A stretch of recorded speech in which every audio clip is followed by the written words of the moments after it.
C'est tout. Viens. Viens ici. Viens. Viens ici. Viens. Viens là.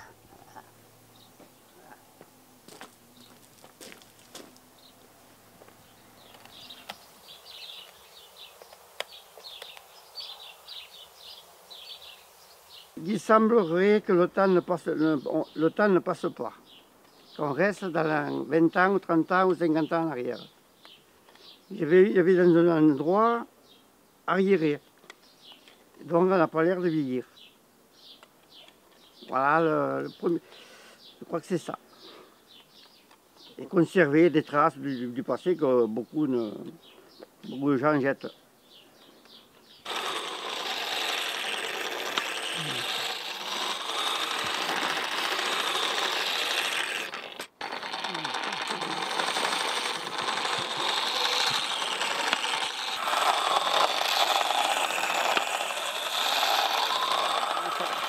Là, ça mord bien là. C'est prêt à attaquer. C'est bon. Une affûteuse de lame Koenig. Taureau solitaire. J'étais pas en ville, moi j'étais en campagne, donc il n'y a pas trop de voisins. Et donc, j'étais pas des bons copains, alors j'étais dans mon petit coin, quoi. Voilà.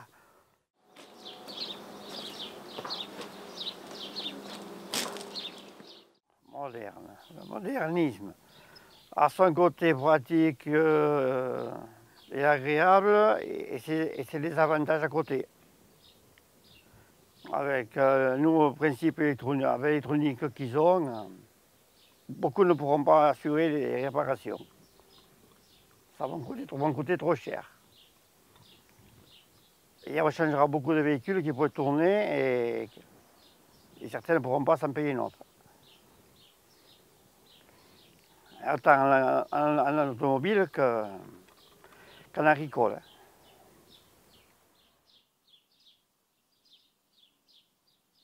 Ici, tout ceci, c'est de la forge, la base de la forge. C'est une barre d'acier avec de paliers. Hein. Bon, ceci, c'est un cric à échelle qui date des années 1900. En levant ici, on fait un levier ici. Et on change de trou. La barre se met en appui derrière et on relève la charge. Et on continue ici au besoin. Voilà. Ah. On passe à l'autre. Voilà. Et par la démultiplication de la barre, par la longueur, on a beaucoup de force. On a une forte puissance de levage. On commence à revenir en marche arrière puisqu'on refait à la rigueur de l'automobile des véhicules ordinaires, des tracteurs, tout simple, simplifiés. Il y a un retour qui se refait. Fabriqué en Allemagne, de marque Solo. La marque, c'est une semeur qui est fabriquée en France. C'est une moto faucheuse de montagne BCS, d'origine italienne. Et je vis dans un environnement qui est hors du temps, hors de maintenant. Et c'est ça, c'est important. Voilà. C'est une manière de vivre, mais qui est agréable. Allez, parti. Oh, au chantier. Oh.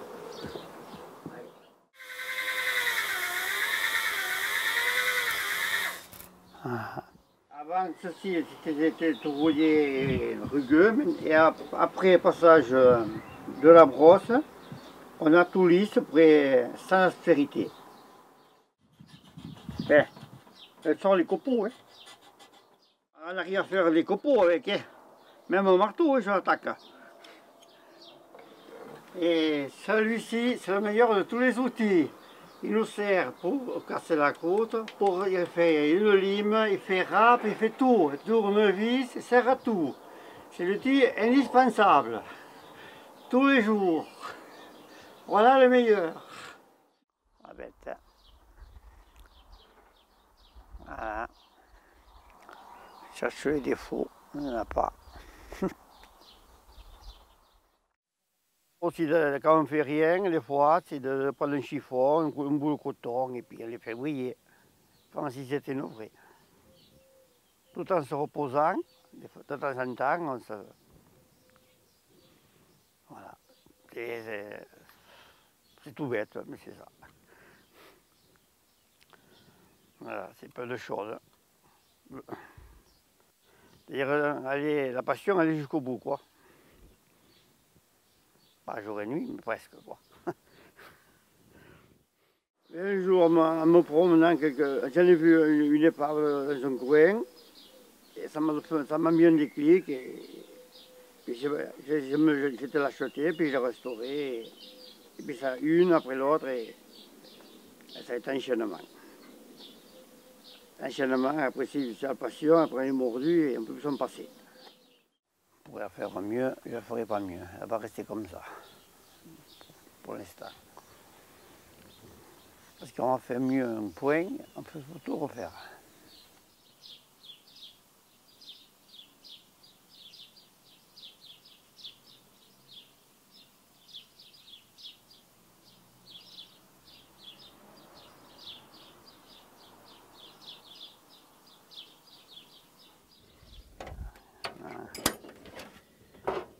Ah, si.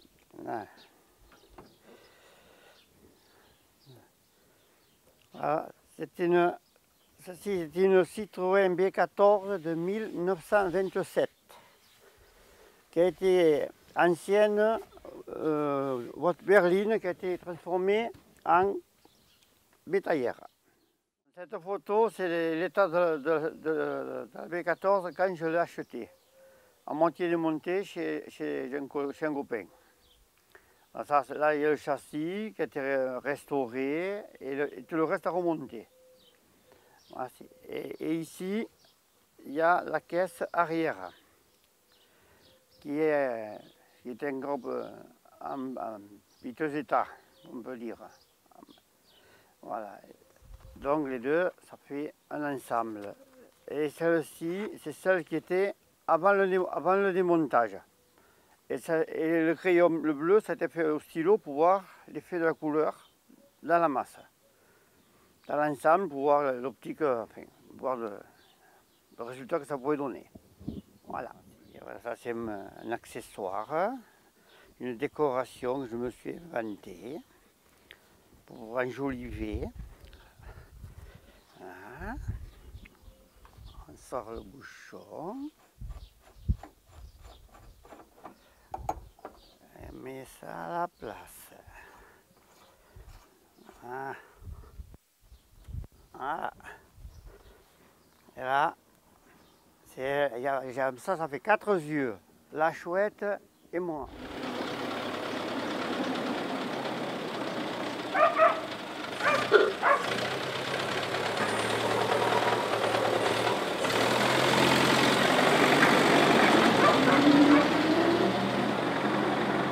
Je l'aime bien, je l'ai sauvé, comment dire, je l'ai reconstruite, donc c'est un petit peu comme un bébé, un gros chouchoute, voilà, qu'on soigne.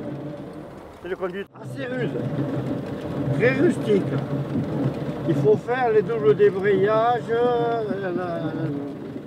toute la technique, des vitesses non synchronisées. Donc si on ne fait pas attention, ça craque. Ah, il faut faire comme ça. Voilà. Il faut accélérer. Et puis c'est rude au volant et tout. Hein. C'est dur. Ça c'est la conduite à l'ancienne. Je ne suis pas sorti du département.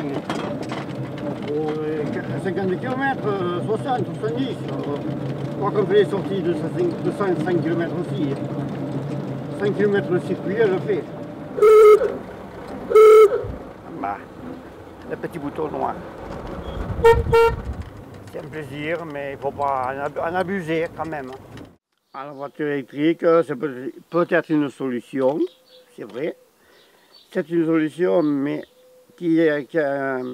même au début de notre siècle, en 1900, ils ont essayé et ça n'a pas fonctionné. Même ils n'avaient pas les batteries comme maintenant. Plus légères. Voilà. Peut-être un peu plus à venir maintenant. Mais un circuit court, donc dans les villes. Longue distance limitée, quoi. Enfin, pourquoi pas? Pourquoi pas? Avec la technologie actuelle, bon, on peut faire plus. Les nouveaux moteurs qui font et tout. Voilà. C'est possible, pourquoi pas. C'est un truc de venir et bon, c'est à voir.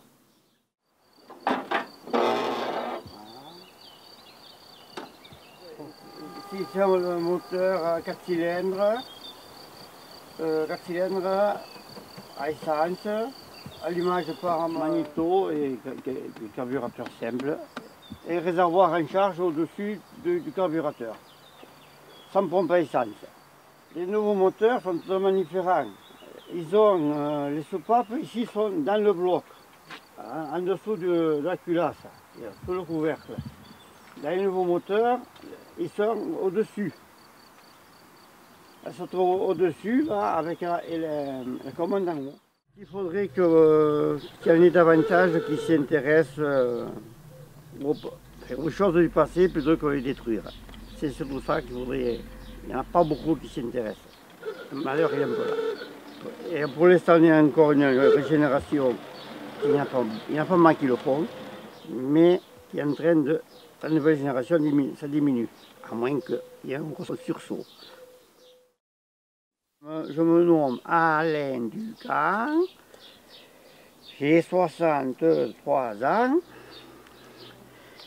et je suis retraité donc, et on va dire plus.